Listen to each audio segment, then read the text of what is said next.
पिछले दिनों एक नाई की दुकान पर पंगा हो गया। नाई ने एक व्यक्ति के बाल काटे, उससे 20 रुपए दिए बाल काटने के। तो मैं कन्फर्म हो गया कि 20 रुपए लेता होगा। मैंने भी अपने बाल कटवाए। बाल कटवाने के बाद मैंने कहा कितने पैसे दे दूं? तो बोले कि 40 रुपए।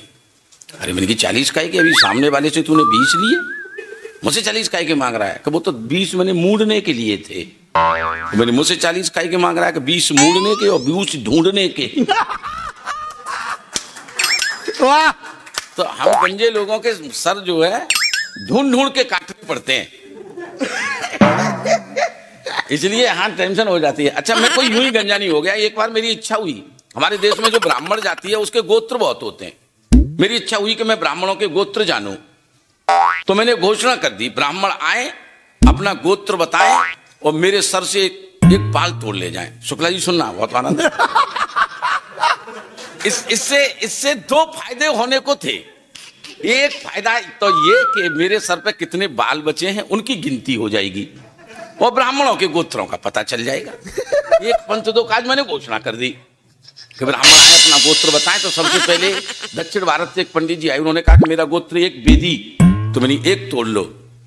दूसरे दिन दूसरे ब्राह्मण पंडित जी आ गए, उन्होंने कहा कि मेरा गोत्र द्विवेदी। तो मैंने 2 तोड़ लो। तीसरे दिन त्रिवेदी जी आ गए, मैंने कहा सर आप 3 तोड़ लो। चौथे दिन चतुर्वेदी।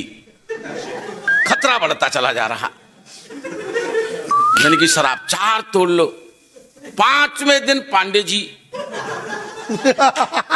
तो मैंने श्रद्धा से सर झुका दिया, मैंने कहा पंडित जी पांडे हो तो 5 तोड़ लो। 6वें दिन जो पंडित जी आए, गोत्र नहीं बताया, जेब में हाथ डाला, माचिस निकाली और जलाकर मेरे सर पर रख दी कि मेरा गोत्र अग्निहोत्री है। वाह वाह वाह वाह, जिंदाबाद। मेरा गोत्र अग्निहोत्री है और ये मामला सुपड़ा साफ हो गया। ऐसा नहीं है। आप सुनो, आनंद की घटना सुनो बाबूजी, प्रैक्टिकल सुनना, बहुत आनंद की घटना सुनाता हूँ। अच्छा, ये ऐसे ही मैं गंजा नहीं हो गया। जब हम अपर प्राइमरी में पढ़ते पढ़ते आ जाते हैं तो हम अपने जीवन को लेकर, अपने भविष्य को लेकर के बाबूजी सपने देखने लगते हैं। अपर प्राइमरी में कक्षा 5 के बाद 6, 7, 8 में आ जाए तो हम, कोई सोचता है मैं बड़ा होकर डॉक्टर बन जाऊंगा, कोई सोचता है मैं पुलिस में भर्ती हो जाऊंगा, कोई सोचता है मैं व्यापारी बनूंगा, कोई अध्यापक बनने की, सब अपने अपने। लेकिन मैं जब किसी गंजे को देखता था तो मेरे मुंह में पानी आता था और मैं ये सोचता था कि आखिर मैं गंजा कब बनूंगा। ये मेरे बाल मन की, भोलेपन की इच्छा थी, भगवान ने जल्दी सुन ली और मैं जवानी में ही गंजा हो गया। शादी लायक उम्र हो गई तो शादी वाले भी आने लग गए। शादी वाले बाबूजी घर पे आते हैं तो घर के बुजुर्गों से ही तो मिलते हैं, दादाजी से, ताऊ जी से, कभी पिताजी से, ऐसे मिलते हैं। लेकिन कई बार मेरे शादी वाले आते, मेरे सामने ही हाथ जोड़ के खड़े हो जाते और मुझे ही पूछते लड़का कहाँ। उस समय मेरे ऊपर क्या बीतती होगी। अब मैं उन्हें कैसे कहता कि मैं ही उम्मीदवार हूं। अंत में एक शादी वाले आए, पिताजी से मिले। पिताजी हमारे गांव के सीधे साधे व्यक्ति, उन्होंने सीधा सीधा कह दिया देखो भाई शादी भले ही कर दो लेकिन लड़का हमारा सर से गंजा है। तो लड़की वालों ने भी कहा कि तुम्हारा लड़का सर से ही तो गंजा है, हमारी लड़की तो दिमाग से गंजी है।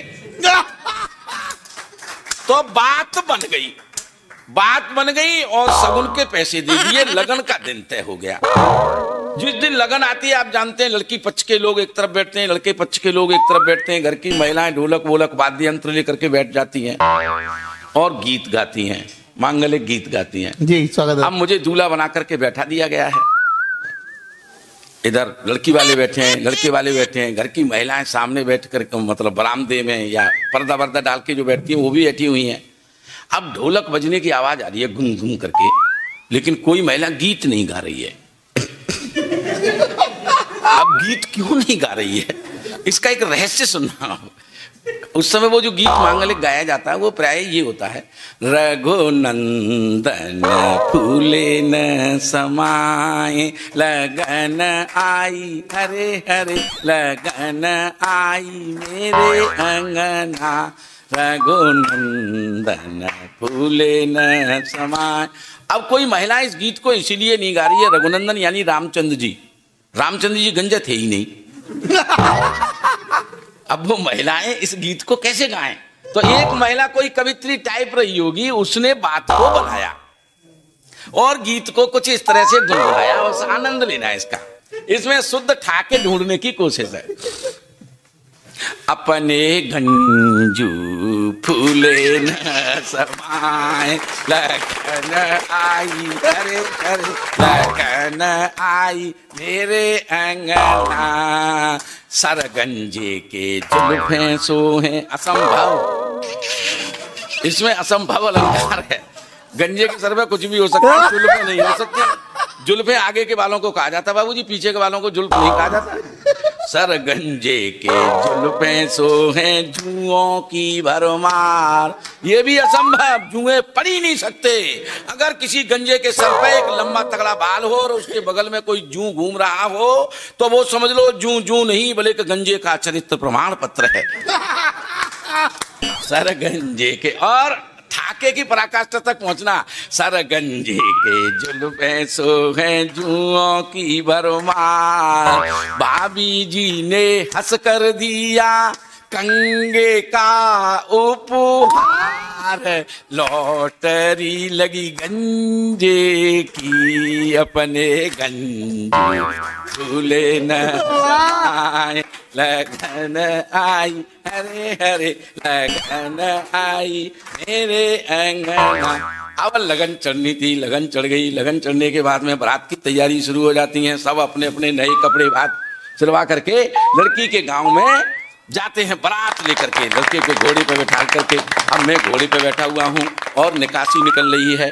देख देख करके सब लोग ठाका ले रहे हैं, मस्ती ले रहे हैं। लड़का गंजा है, लड़की कितनी सुंदर है, तुलनात्मक अध्ययन हो रहा है ना। सब यही लड़के को देखते हैं ज्यादातर, रुपए पैसे को कोई नहीं देखता। लड़का आखिर मेल कैसा है तो कहे भाई भाई की ठीक है, लेकिन लड़का गंजा है। मेरी साली को लोग चिढ़ाने लगे, तेरा जीजा गंजा है, तेरा जीजा गंजा है। तो मेरी साली ने जो जवाब दिया उसमें मैं ये कहना चाहता हूं कि कभी नकारात्मक मत सोचो, हमेशा सकारात्मक सोचो। मेरी साली ने हो सकता है सकारात्मक सोच करके जवाब दिया हो, बोले कि चुप रहो, अव्वल तो मेरा जीजा गंजा नहीं है, और गंजा भी है तो तुम्हें क्या प्रॉब्लम है। गंजे वो लोग होते हैं जो बुद्धि से काम करते हैं, गंजे वो लोग होते हैं जो धनवान होते हैं। तुम चुप रहो। और 4 पंक्तियों में उसने जवाब दिया, आनंद लेना। काया के जिस भाग से लेते ज्यादा काम, बाल नहीं जमते वहां बंजर हो जाए चाम। काया के जिस भाग से ज्यादा लेते काम, बाल नहीं जमते वहां बंजर हो जाए चाम। बंजर हो जाए चाम, बुद्धि पर जोर लगाते उन लोगों के सर अक्सर गंजे हो जाते। वाह! तो मेरी साली ने सबका मुंह बंद किया। फिर लोग, मेरी सासू माँ ने मेरे ससुर जी को पकड़ लिया कि तुमने कैसा लड़का ढूंढा है। सारे रिश्तेदार थू थू कर रहे हैं, अड़ोस पड़ोस के लोग थू थू करेंगे, कैसा लड़का ढूंढा, गंजा लड़का ढूंढा है आपने। तो मेरे ससुर साहब जी ने सकारात्मक उत्तर दिया कि तेरा दिमाग खराब है। आजकल मोटर एक्ट नया बन गया है, बिना हेलमेट लगाए मोटरसाइकिल नहीं चला सकते हैं। और अपने जमाई को देख, है मोटरसाइकिल में कहीं लेकर के चला जाए, किसी पुलिस वाले में दम है कि ये पता लगा ले कि हेलमेट लगाए हुए है या नहीं लगाए हुए। तो सकारात्मक सोचो सर। सही बात। अच्छा, उसके बाद में जब दरवाजा होता है तो वो लड़की, कोई किसी अलग अलग रिवाजें होती हैं। कोई लड़की जौ फेंकने के नाम पर, कोई फूल फेंकने के नाम पर उस लड़के को पहले ही देख लेती है अरेंज मैरिज में, है ना, जिसके साथ उसकी शादी होनी होती है।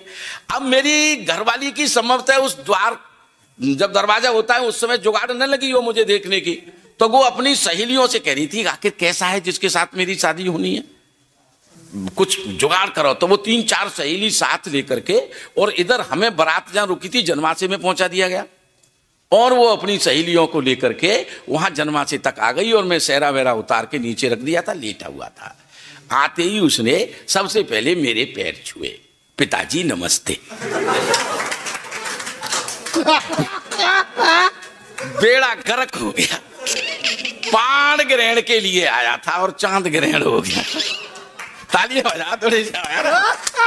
पाण ग्रहण के लिए आया, पाण ग्रहण के लिए आया था और चांद ग्रहण हो गया। और उधर कोने में मेरे पिताजी पड़े पड़े सोच रहे थे कि जब पिता ये हो गया तो कहीं जुगाड़ मेरी तो नहीं लगनी।